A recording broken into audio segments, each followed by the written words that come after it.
Explosions rock western Ukraine and city of Lviv, killing a policewoman and wounding at least 15 people. Kiev labels it as an act of terror.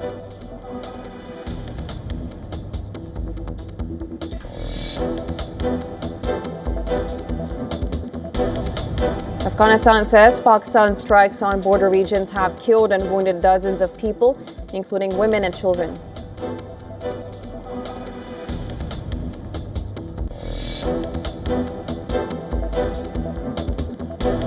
Iranian students chant anti-government slogans, clash with counter-protesters in the latest show of anger against the country's leadership, even as U.S. threats loom.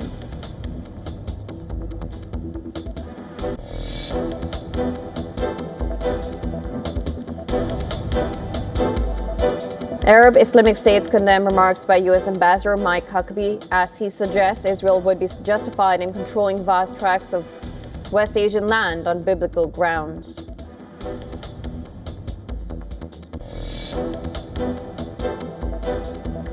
Donald Trump raised global import tariffs to 15% after the Supreme Court of the United States ruled much of his policy illegal. Invoking alternate authority, he imposed a temporary 150-day levy, escalating trade tensions and criticizing justices who opposed him.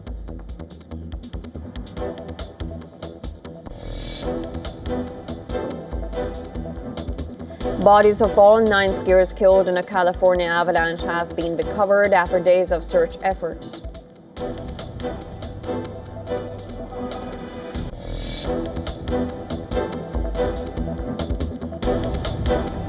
U.S. East Coast braces for another major storm, with blizzard warnings issued for New York and parts of at least 6 states. Heavy snow and gale force winds expected to batter major cities along the Interstate 95 Northeast corridor, including Philadelphia and Boston.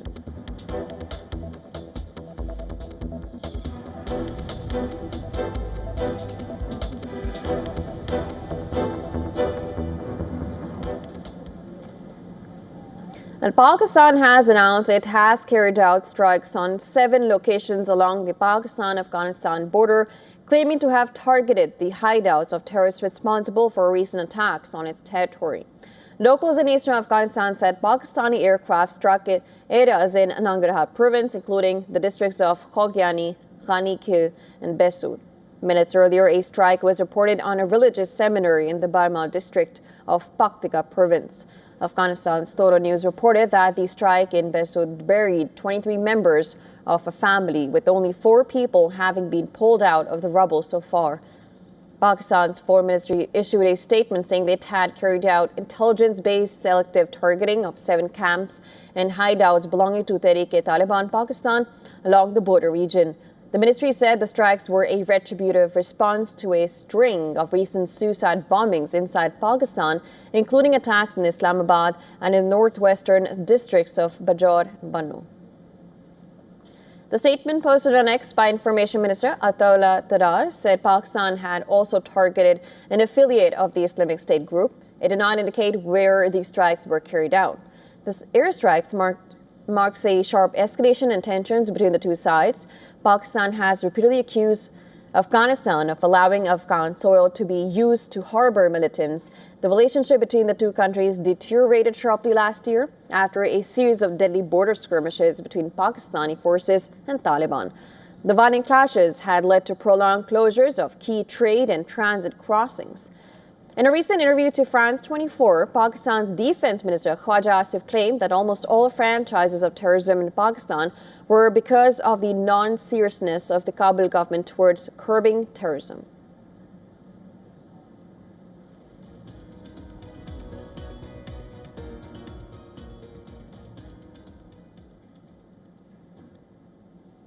Now, a day after the U.S. Supreme Court struck down Trump's tariff as illegal, President Donald Trump says he's increasing his global tariffs from 10% to 15%. Now, Trump made the announcement on his social media platform. He put up a post saying that he was raising tariffs to the fully allowed and legally tested 15% level. And this comes after the U.S. Supreme Court has struck down Trump's ability to impose tariffs under America's International Emergency Economic Powers Act of 1977. And so instead, Trump imposed a 10% global tariff under Section 122 of the Trade Act of 1974. Now, the 10% tariffs were supposed to be in place for about 150 days, and they were supposed to go into effect from Tuesday, 24th of February. His latest post says the new 15% tariff will be effective and will be in place effective immediately. Now, Section 122 provides faster authority. It allows the president to impose temporary import surcharges of up to 15% for a maximum of 150 days to address serious balance of payments issues. Well, no prior investigation is required, but any extension beyond 150 days requires congressional approval. Now, alongside the temporary duty, the administration has launched fresh investigations under Section 301 and Section 232, laws that allow tariffs targeting unfair trade practices and national security concerns. Treasury Secretary Scott Bessent said the new structure is designed to keep tariff revenue virtually unchanged in 2026.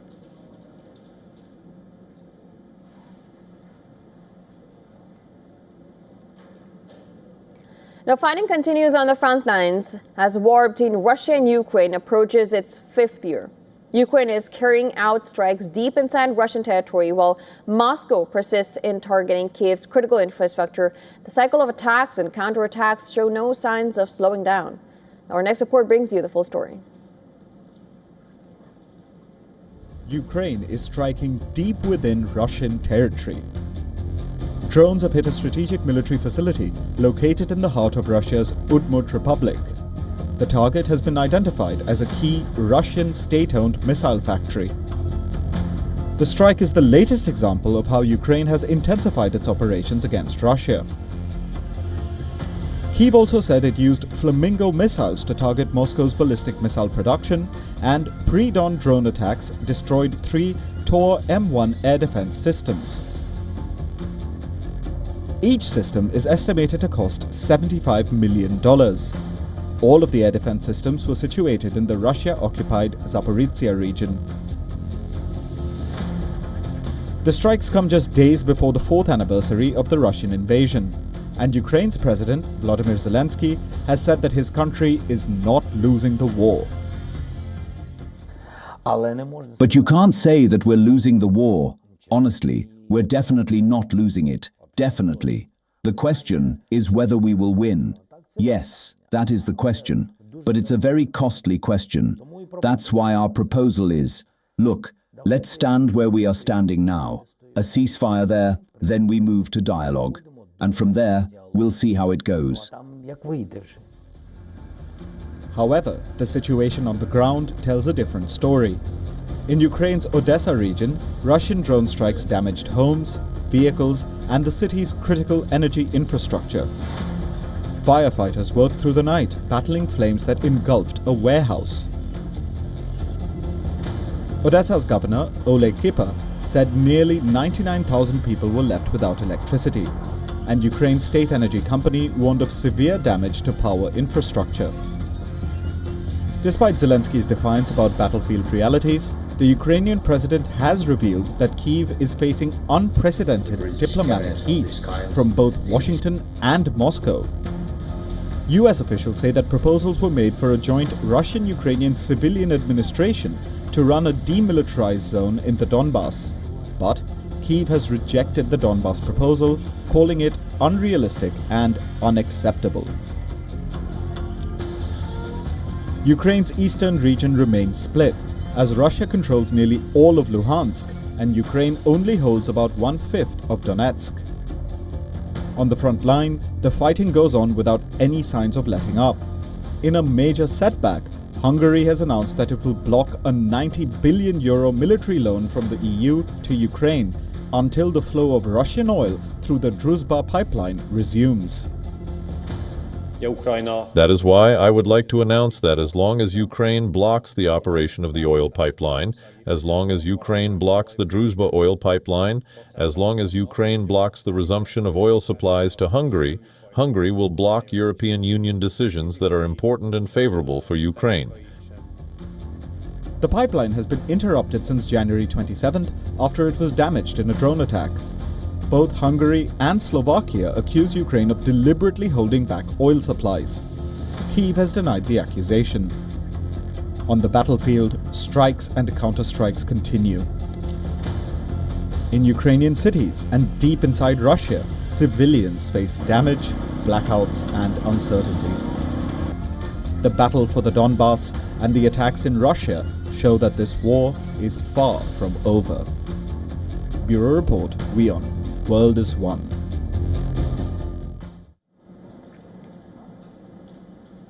Right, moving on. In France, the death of far-right activist Tariff continues to send ripples across the French political spectrum, and the country is now holding up for a memorial rally in the city of Lyon, where the activist was killed. The rally has drawn 3,200 protesters from the farthest fringes of Europe's radical right. Protesters marched en masse calling for justice for Tariff. However, his own family will be giving the rally a miss.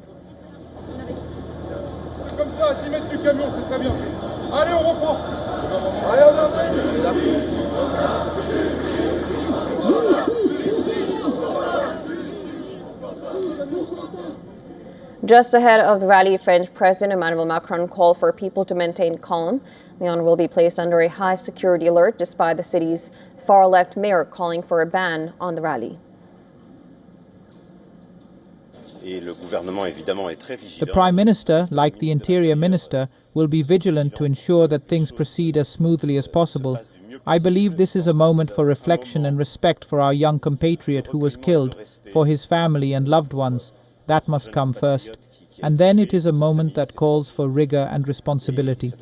At the start of next week, I will hold a meeting with the Prime Minister and the relevant ministers to take full stock of all violent action groups currently operating and that have links with political parties, whichever they may be. Now everyone must act responsibly.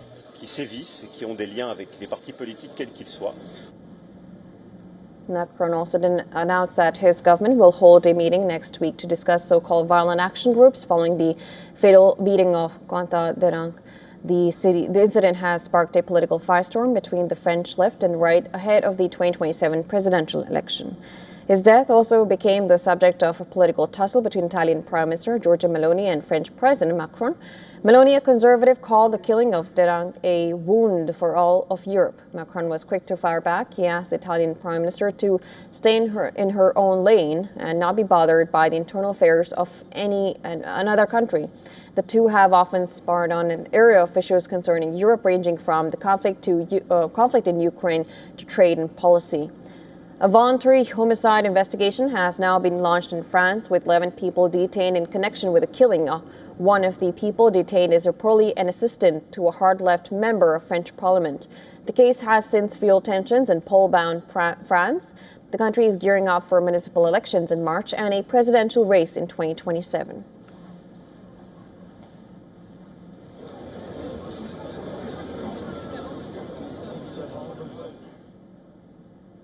And a private letter has sent a shockwave across the Gulf regions, impacting its most powerful alliance. Saudi Crown Prince Mohammed bin Salman has sent a lengthy, unsigned but authenticated letter to the UAE's National Security Advisor. And now Riyadh has shared this letter with the United States. According to multiple Western officials, the message reads less like diplomacy and more like a strategic warning. The Crown Prince lays out a detailed list of grievances. He says Saudi Arabia can no longer tolerate the war in Sudan, while the UAE is accused of supporting the rapid support forces. He draws a red line over Emirati military aid to southern forces in Yemen, and he reaffirms that Yemen is Saudi Arabia's sphere of influence, a matter of national security, not regional competition. The letter even expresses shock at what Riyadh believes is an Emirati perception that Saudi Arabia lobbied Washington to sanction Abu Dhabi. Well, in fact, when the Crown Prince visited the White House in November, he raised concerns about the UAE's role in Sudan directly with President Donald Trump. And this week, Trump publicly acknowledged the rift for the first time. He said, and I'm quoting, "They do indeed have a rift," he said, adding that he could get it settled very easily. But the Trump administration has so far remained largely quiet, despite being looped into a dispute that cuts to the core of U.S. partnership in the Gulf. Now, what draws attention to the letter is not just its content, but also its calculation. And this is not an ideological split. Riyadh and Abu Dhabi still align on countering extremism, modernization, and strong Western ties. But in Yemen and Sudan, two front lines on Saudi Arabia's periphery, the kingdom believes its core security interests are being undercut.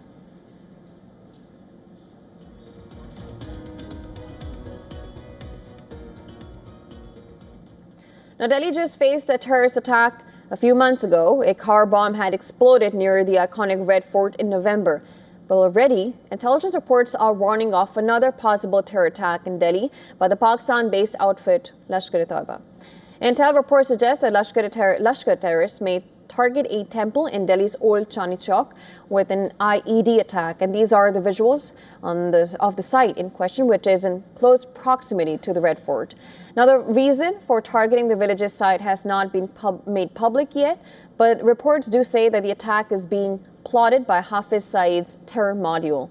Now, in response to the February 6th mosque blast in Pakistan's capital, Islamabad, which had left over 30 people dead.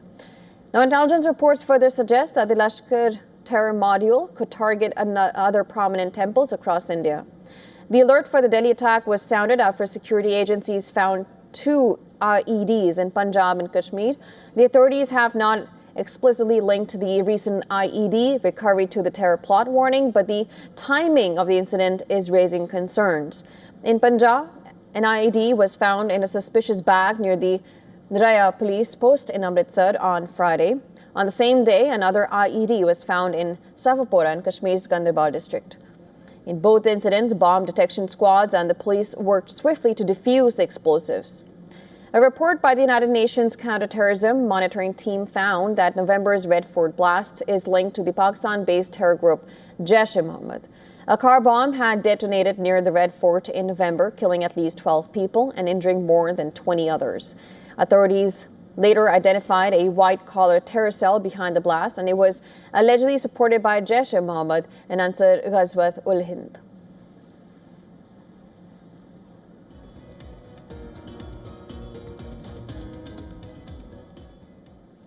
Now, in a minor setback for NASA, the space agency has now declared that it is taking steps to potentially roll back the Artemis 2 rocket launch that it had scheduled for March. And this would also be halting the launch of the Orion spacecraft crew module designed for the Artemis rocket. Now, the decision to hold back on the March 6th launch comes after the agency observed an interrupted flow of helium in the Space Launch System rocket's interim cryogenic propulsion stage. Helium flow is required for launch. As per NASA press note, teams are now actively reviewing data and taking steps to enable rollback positions for NASA to address the issue as soon as possible. On 19th of February, NASA completed a second wet dress rehearsal for the Artemis 2 mission without any of the hydrogen leaks seen in the first such test earlier this month. A successful leak-free test is needed before NASA sets a launch date. Now, the mission is poised to be the farthest human flight into space ever and the first crewed moon mission since the U.S. Apollo program more than half a century ago. Now, the planned Artemis 2 crew includes 3 U.S. astronauts, Reed Wiseman, Victor Clover, and Christina Koch, and Canadian astronaut Jeremy Hansen. Artemis 2 is a precursor to NASA's planned astronaut moon landing, with Artemis 3, which is scheduled for 2028. The Apollo missions landed near the equator of the moon. This time, we're going to the South Pole. No one has ever been to the South Pole of the moon before, and it's very different. The rocks and the environment at the South Pole are very different from the terrain that our Apollo astronauts saw near the equator. So we'll get new insights into the moon itself.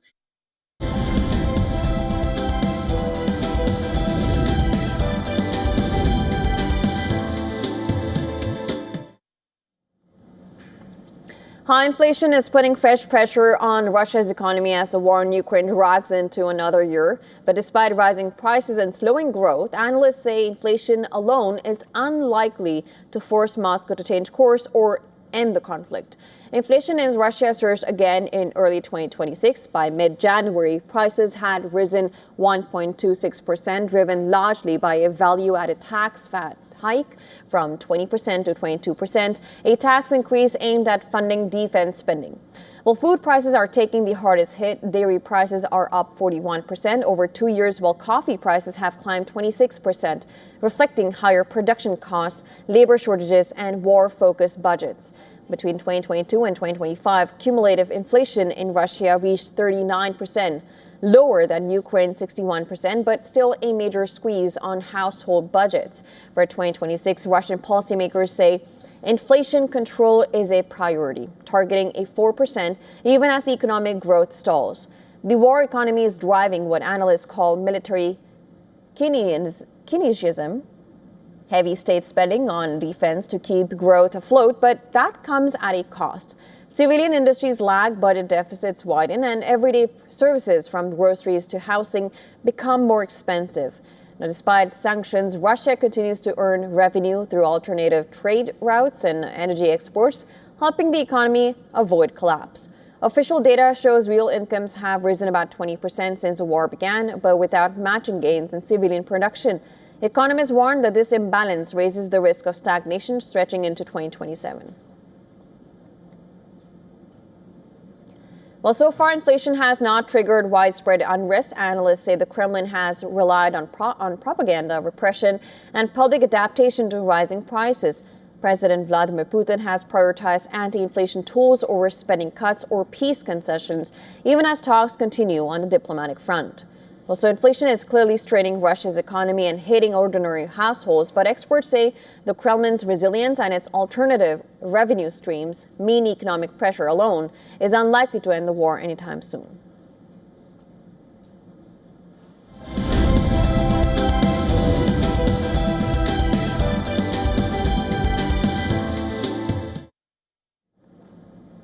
Designer William Costello paid an emotional tribute to his late father, Irish fashion legend Paul Costello, as he unveiled the labels for his collection since his father's passing in November. Here's a report. Now, the autumn-winter collection stayed true to the brand's strong tailoring roots. Models walked the runway in long jackets, sculpted shoulder dresses, sharp trousers, and voluminous blouses.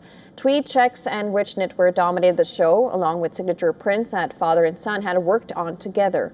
During their final collaboration, now Paul Costello, a familiar name at London Fashion Week for over 4 decades, breathed his last on November 30th, marking the end of an era for the brand.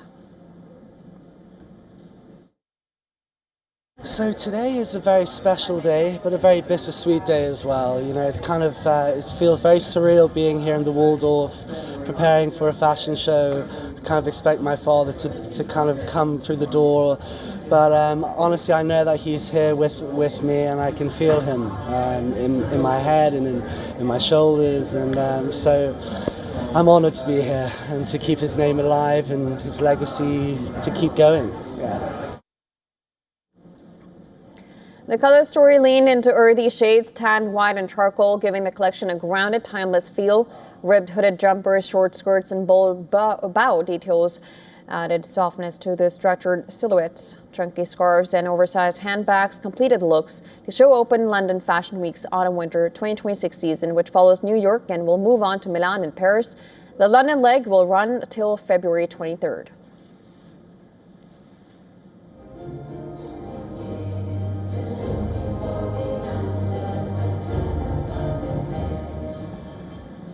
All right, with that report, we call a wrap to World Day for today. News and updates will follow on the other side. Keep watching me on What Is One.